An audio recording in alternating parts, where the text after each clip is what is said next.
Hello and welcome to day 139 of the Daily Bible Verse. Today's verse is Psalms 75 to 78. Psalm 75, for the director of music to the tune of Do Not Destroy, a psalm of Asaph, a song. We praise you, God. We praise you for your name is near. People tell of your wonderful deeds. You say, I choose the appointed time. It is I who judge with equity.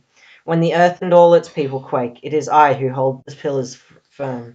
To the arrogant I say, boast no more, and to the wicked, do not lift up your horns.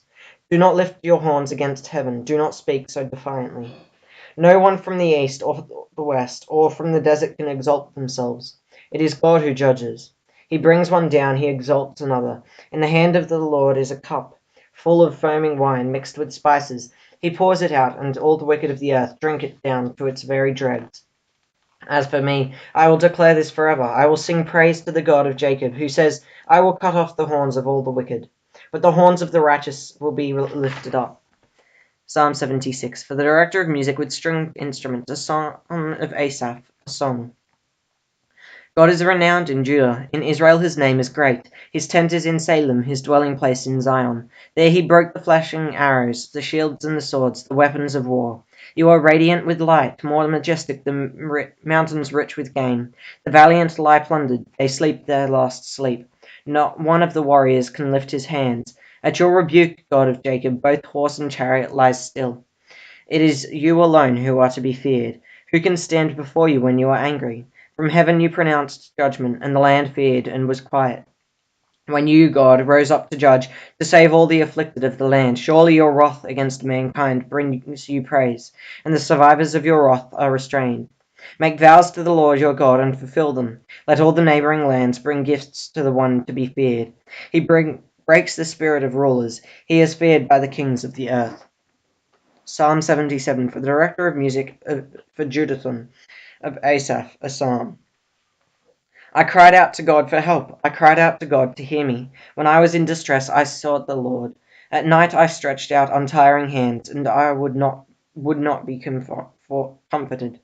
I remembered you, God, and I groaned. I meditated, and my spirit grew faint. You kept my eyes from closing. I was too troubled to speak. I thought about the former days, the years of long ago. I remembered my songs in the night. My heart meditated, and my spirit awake. Asked, will the Lord reject me forever? Will he never show his favor again? Has his unfailing love vanished forever? Has his promise failed for all time? Has God forgotten to be merciful? Has he in anger withheld his compassion? Then I thought, to this I will appeal. The years when the Most High stretched out his right hand, I will remember the deeds of the Lord. Yes, I will remember your miracles of long ago. I will consider all your works, and meditate on all your mighty deeds.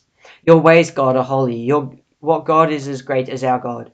You are the God who performs miracles. You display your power among the peoples. With your mighty arm you redeemed your people, the descendants of Jacob and Joseph. The waters saw you, God. The waters saw you and writhed. The very depths were convulsed. The clouds poured down water. The heavens resounded with thunder. Your arrows flashed back and forth. Your thunder was heard in the whirlwind. Your lightning lit up the world. The earth trembled and quaked. Your path led to the sea, your way through the mighty waters, though your footprints were not seen. You led your people like a flock by the hand of Moses and Aaron. Psalm 78, a maskil of Asaph. My people, hear my teaching, listen to the words of my mouth. I will open my mouth with a parable. I will utter hidden things, things from of old, things we have heard and known, things our ancestors have told us. We will not hide them from our descendants. We will tell the next generation the praiseworthy deeds of the Lord, his power and the wonders he has done. He decreed statutes for Jacob and established the law in Israel, which he commanded our ancestors to teach their children. So this next generation would know them, even the children yet to be born, and they in turn would tell their children. Then they would put their trust in God, and would not forget his deeds, but would keep his commands.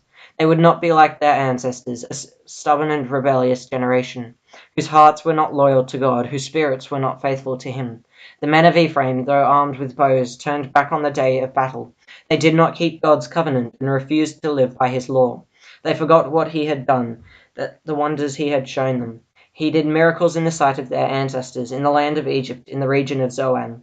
He divided the sea and led them through. He made the water stand up like a wall. He guided them with the cloud by day and with light from the fire all night. He split the rocks in the wilderness and gave them water as abundant as the seas. He brought streams out of a rocky crag and made water flow down like rivers. But they continued to sin against him, rebelling in the wilderness against the Most High. They willfully put God to the test by demanding the food they craved. They spoke against God. They said, "Can God really spread a table in the wilderness?" True, he struck the rock, and water gushed out. Streams flowed abundantly, but can he also give us bread? Can he supply meat for his people? When the Lord heard them, he was furious. His fire broke out against Jacob, and his wrath rose against Israel. For they did not believe in God or trust in his deliverance. Yet he gave a command to the skies above and opened the doors of the heavens. He rained down manna for the people to eat. He gave them the grain of heaven. Human beings ate the bread of angels. He sent them all the food they could eat. He let loose the east wind from the heavens, and by his power made the south wind blow. He rained down meat on them like dust, birds like sand on the seashore. He made them come down inside their camp, all around their tents. They ate till they were gorged. He had given them what they craved.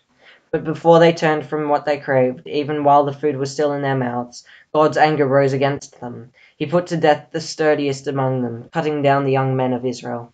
In spite of all this, they kept on sinning. In spite of his wonders, they did not believe.